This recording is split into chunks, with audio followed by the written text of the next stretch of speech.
विघ्नहर्ता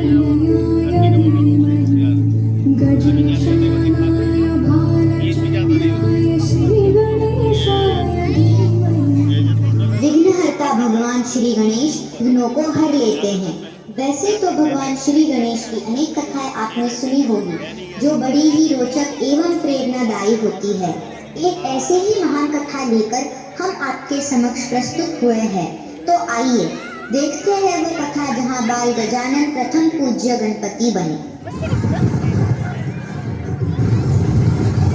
प्रतिदिन एक नई असुरी शक्ति के आतंक से ग्रस्त सभी देवगण महादेव को अपनी व्यथा सुनाने कैलाश की ओर प्रस्थान करते हैं।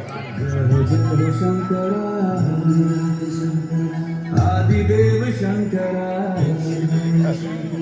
तेरे जाप के बिना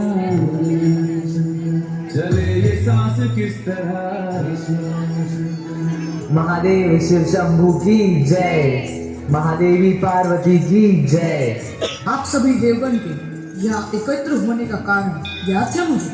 असुरों की संपूर्ण सेना देवलोक पर आक्रमण करने वाली है। किंतु प्रभु, कब तक हम असुरों के आतंक से ग्रस्त रहेंगे?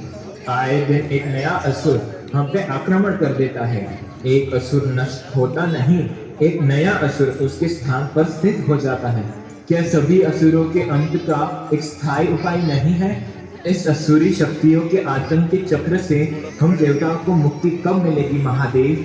आतंक का नहीं देवराज, ये चक्र समग्र सृष्टि का है, जहाँ अच्छाई एवं बुराई के मध्य वर्चस्व की लड़ाई चलती ही रहती है। इसलिए अगर देवता है तो असुर भी है। सत्य है महादेव, परंतु जब कभी असुरों से युद्ध होता है तो निर्दोष जीवन क्षतिग्रस्त होता है। बुराई एवं अच्छाई के इस युद्ध में हम हर बार विजयी हो, ये सुनिश्चित कौन करेगा? उचित है आप सभी देवताओं में से ही किसी एक देवता को प्रथम पूज्य का पद प्राप्त होगा, जो बनेंगे देवताओं के देवता, देवताओं के विघ्नहर्ता, असुरों के विघ्नकर्ता। नारायण नारायण। अब प्रश्न ये है, कौन है देवताओं में सर्वोत्तम, जिसे हर कोई पूजेगा सर्वप्रथम? मेरे विचार से प्रथम पूजनीय देव के पद पर इंद्रदेव ही विराजमान होने चाहिए, क्योंकि देवराज इंद्र है समग्र देवताओं के अधिपति, और इंद्रदेव ही तो है जो करवाते हैं वर्षा। निसंदेह देव ऋषि नारद के कथन से मैं सहमत हूँ, यदि आप सभी को स्वीकार हो तो। नहीं, मुझे स्वीकार ही नहीं।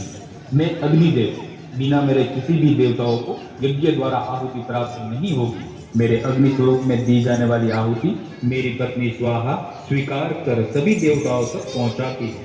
अगर मैं अपना कार्य ना करूं तो सभी देवता अपना पद खो देंगे। इसलिए प्रथम पूज्य का पद मुझे ही प्राप्त होना चाहिए।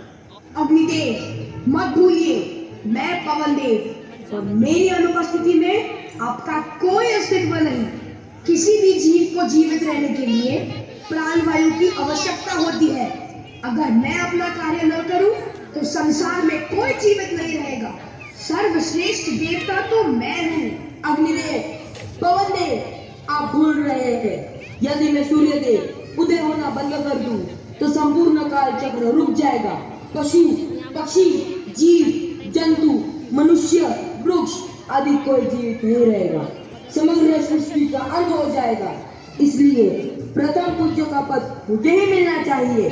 शांत हो जाइए आप सब। हम देवताओं को इस प्रकार लड़ना शोभा नहीं देता। मैं कार्तिकेय, महादेव का ज्येष्ठ पुत्र, देवताओं का सेनापति, असुरों के साथ होने वाले प्रत्येक युद्ध में देवताओं को विजय बनाता हूँ। तो क्या मैं सर्वश्रेष्ठ देवता हुआ? नहीं, सर्वश्रेष्ठ देवता कौन है इसका निर्णय स्वयं महादेव करेंगे। हाँ हाँ, हमें स्वीकार है। महादेव ही प्रथम पूज्य देवता चुनेंगे। देवी पार्वती, आपके पास कोई सुझाव है? कौन बनेगा प्रथम पूज्य? महादेव, मेरे मंतव्य से तो सभी देवता अपने आप में ही सर्वश्रेष्ठ हैं। किसी एक देवता से यह संसार चलेगा नहीं, और दूसरी ओर किसी एक देवता की अनुपस्थिति में ही यह संसार नहीं चलेगा। सभी देवताओं का अपना एक महत्व है। सभी देवता एक दूसरे के पूरक हैं। देवी, आपका कथन उचित है, परंतु प्रथम पूज्य का पद किसे प्राप्त होगा, इस बात का भी निर्णय लेना है। पिताश्री, मेरे पास एक सुझाव है। क्यों ना सभी देवताओं के बीच एक प्रतियोगिता आयोजित करें? उचित है पुत्र गजानन। प्रतियोगिता में भाग लेने से व्यक्ति के अंदर छुपी प्रतिभा उत्तीर्ण होती है। प्रथम पूज्य कौन होगा, इस बात का निर्णय प्रतियोगिता से ही होगा। सभी देवगण अपने वाहन पर बैठ संपूर्ण ब्रह्मांड की परिक्रमा करेंगे। यह दौड़ कैलाश से प्रारंभ होगी। त्रिलोक में स्थित सभी तीर्थ गौलोक से होते हुए कैलाश लौटेंगे। कल प्रातःकाल इस प्रतियोगिता का प्रारंभ होगा। महादेव, क्या मेरा पुत्र गजानन इस प्रतियोगिता में भाग नहीं लेगा? पिताश्री, मैं भी प्रतियोगिता में भाग लूंगा। अब तो मेरे पास मेरा वाहन मूषक राज भी है। अवश्य बाल गजानन, आप भी इस प्रतियोगिता में भाग ले सकते हैं। गजानंद तो अभी बालक हैं, वे कैसे प्रतियोगिता में भाग लेंगे? और उनका वाहन मूषक? ब्रह्मा का चक्र लगाने का साहस एक मूषक ने कहा। कभी भी अपने प्रतियोगी को कम ना के कब कौन अपनी चतुराई, बल एवं अनुभव से आपको परास्त कर देगा, आप सोच भी नहीं सकते। आपका कथन सत्य है बाल गजानन। प्रथम पूज्य देवता की इस प्रतियोगिता में विजय होने के लिए आपको सभी तीर्थ एवं ग्रहों से विभूति, चंदन एवं रत्न लाने होंगे, जो प्रमाण बनेंगे कि आपने अपनी दौड़ पूर्ण की है। महादेव शिव शंभू की जय, महादेवी पार्वती की जय। अगली प्रातः सभी देवगण कैलाश पर पहुंचते हैं। प्रथम पूज्य बनने की प्रतियोगिता प्रारंभ होती है। सभी देवगण पृथ्वी लोक के सभी तीर्थ से पाताल लोक की तरफ प्रयाण करते हैं, परंतु बाल गणेश अपने मूषक के साथ कैलाश के बाहर तक नहीं निकल पाते। बाल गजानन, तुम पुनः क्यों लौट आए? देव ऋषि नारद जी, मेरे वाहन मूषक राज जरा धीरे धीरे चलते हैं। इस धीमी गति के साथ इतने बड़े ब्रह्मांड की परिक्रमा करना तनिक कठिन है, इसलिए मैं उस बड़े ब्रह्मांड की प्रतिरूप की परिक्रमा करूंगा। तात्पर्य क्या है आपका बाल गजानन? देव ऋषि नारद जी, किसी बालक के लिए उसका संपूर्ण संसार उसके माता पिता ही तो हैं। माता पिता के चरणों में सभी तीर्थ होते हैं। जहाँ मेरे पास मेरे माता पिता की परिक्रमा करने की सुविधा है, तो मैं ब्रह्मांड की परिक्रमा क्यों करूं? इसलिए मैं उस बड़े ब्रह्मांड के प्रतिरूप की परिक्रमा करूंगा।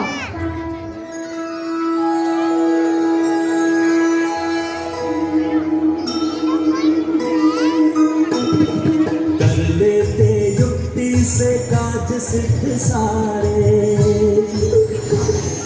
बुद्धि व चातुर्य अद्भुत तुम्हारे। वाहन है मूस सुमुख है विशाल काय, परिक्रमा हेतु करेंगे कुछ उपाय।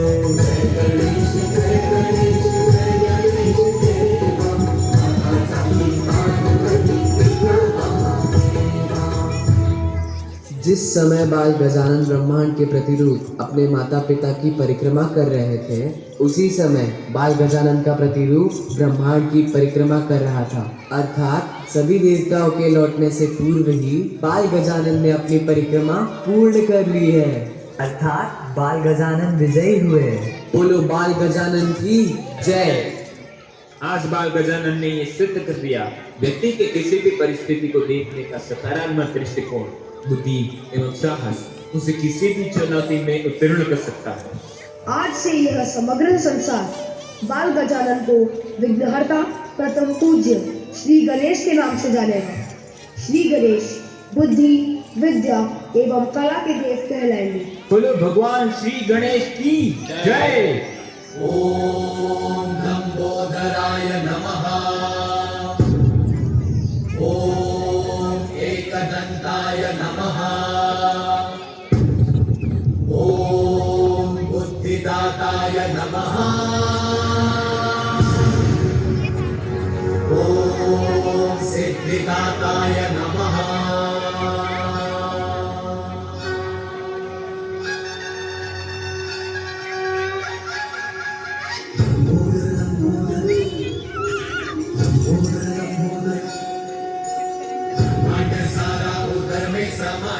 मायासुर की माया पर में बितायो, संकट है जब कोई आयो। से अग्नि प्रभु ने बचायो लंबोदर लंबोदर लंबोदर लंबोदर हे विघ्नहर्ता बुद्धि विधाता जय जय गजानन हे सिद्धिदाता लंबोदर लंबोदर लंबोदर